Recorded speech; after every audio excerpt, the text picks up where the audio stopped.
काय विस्ताराने पाहूया। सुरुवातीला एक मोठी बातमी। परभणीमध्ये आज सर्वधर्मीय निषेध मोर्चा निघतोय। संतोष देशमुख यांच्या हत्येप्रकरणी हा मोर्चा निघणार आहे। आरोपींना फाशीच्या शिक्षेची मागणी केली जातेय। देशमुख कुटुंबीय आणि जरांगे या मोर्चामध्ये सहभागी होणार आहेत। आमदार सुरेश धस, खासदार बजरंग सोनवणे यांच्यासह परभणीमधील सर्व लोकप्रतिनिधी या मोर्चामध्ये सहभागी होतील।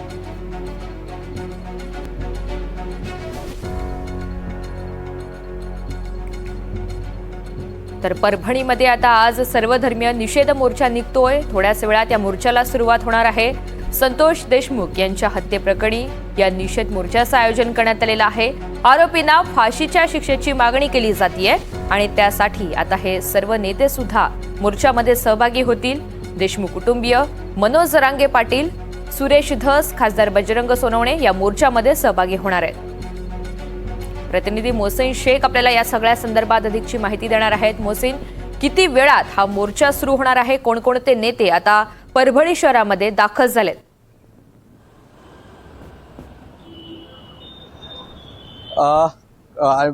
ह्या मोर्चासाठी थोडा आणखी काही वेळ लागणार आहे। काही नेते अजूनही शहरात पोहोचलेले नाहीये। आपण बघितलं तर काही वेळापूर्वी संतोष देशमुख यांचे बंधू धनंजय देशमुख आणि त्यांची मुलगी वैभवी हे देखील परभणीत पोहोचलेले आहेत। ते आपल्या एका कुटुंबियांच्या घरी बसलेले आहेत आणि काही वेळात मनोज जरांगे पाटील हे देखील परभणीत पोहोचणार आहेत। सुरेश धस हे देखील पोहोचणार आहे आणि मी उभा आहे याच गल्लीतून असा हा सरळ खाली मोर्चा जो आहे तर शिवाजी चौकात जाणार आहे। मोर्चाची जवळपास तयारी होत आलेली आहे। अनेक लोक जे आहेत तर परभणीत दाखल होताना आपल्याला पाहायला मिळतात।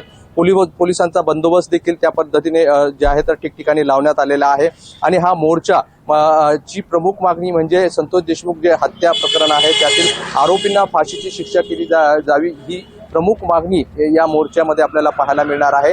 आणि हा मूक मोर्चा जो आहे तर नूतन महाविद्यालयापासून सुरू होणार आहे। तर हा मोर्चा शहरातील छत्रपती शिवाजी महाराज चौकात धडकणार आणि त्यानंतर मोर्चाचं रूपांतर सभेत होणार आहे आणि या सभेत अनेक नेत्यांची भाषणं देखील होईल। त्यामुळे या भाषणांमध्ये नेते नेमके काय बोलतात हे पाहणं महत्त्वाचं असणार आहे। आपण जर बघितलं तर एकीकडे हा मोर्चा निघतोय तर दुसरीकडे संतोष देशमुख हत्या प्रकरणातील आरोपी जे आहेत तर सुदर्शन भुले असतील किंवा सांगळे असतील या दोघांना देखील पुण्यातून पोलिसांनी बेड्या ठोकलेल्या आहेत, त्यांना ताब्यात घेतलेले आहे। त्यामुळे आज जे आहे तर या सगळ्या प्रकरणात घडामोडी घडताना पाहायला मिळतात। तर दुसरीकडे आरोपींना फाशीची शिक्षा द्या या मागणीसाठी परभणीत आज भव्य असा मोर्चा जो आहे तर काढला जातोय।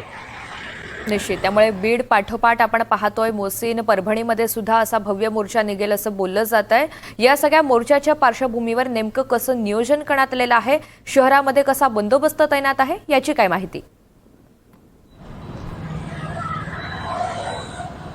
नक्कीच आपण जर बघितलं तर हा मोर्चा म्हणजे नूतन महाविद्यालय ते छत्रपती शिवाजी महाराज चौक हे अंतर किमान 2 किलोमीटरचं आहे आणि या रस्त्यांवर वाहतूक कोंडी होऊ नये यासाठी वाहतूक पोलीस असणार आहे, स्थानिक पोलीस असणार आहे आणि वेगवेगळ्या ठिकठिकाणी जे आहे तर पोलिसांचा बंदोबस्त असणार आहे। या मोर्चात कुठल्याही सुरक्षेच्या दृष्टीतून कायदा सुव्यवस्थेचा प्रश्न निर्माण होऊ नये यासाठी पोलिसांचा तगडा असा बंदोबस्त आपल्याला पाहायला मिळतोय। वरिष्ठ अधिकारी असतील ते देखील मोर्चाच्या ठिकाणी आपल्याला पाहायला मिळतात। काही ठिकाणी एक पॉइंट काढलेले आहे ज्या ठिकाणी वाहतूक कोंडी होऊ शकतात त्या ठिकाणी वेगवेगळ्या मार्गाने काही बदल करण्यात आलेला आहे। शिवाजी महाराज चौकात म्हणजे हा जो रस्ता दिसतोय हा खाली शिवाजी महाराज चौकात जातो, त्यामुळे या रस्त्यावरती देखील वाहतूक कोंडी होऊ नये म्हणून पर्यायी मार्ग जे आहेत तर या ठिकाणी देण्यात आलेले आहेत। त्यामुळे एकंदरीत या सगळ्या मोर्चाच्या पार्श्वभूमीवर पोलिसांकडून विशेष अशी खबरदारी घेतली जाते।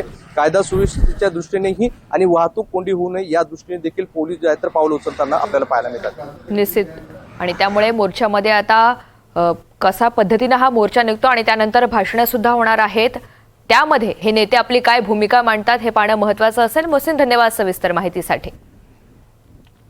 तर परभणीमध्ये आज सर्वधर्मीय निषेध मोर्चा हा निघणार आहे। संतोष देशमुख यांच्या हत्येप्रकरणी हा मोर्चा निघतोय। आरोपींना फाशीच्या शिक्षेची मागणी हे सर्व नेते करणार आहेत। देशमुख कुटुंबीय, जरांगे सुद्धा या मोर्चामध्ये सहभागी होतील। तर दुसरीकडे आमदार सुरेश धस, खासदार बजरंग सोनवणे यांच्यासह परभणीमधील सर्व लोकप्रतिनिधी या मोर्चामध्ये सहभागी होणार आहेत।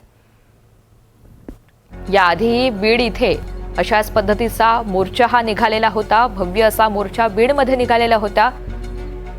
त्यानंतर आता परभणीमध्ये सुद्धा अशाच स्वरूपाच्या या मोर्चाचं आयोजन करण्यात आलेलं आहे। अनेक नेते यामध्ये सहभागी होतील।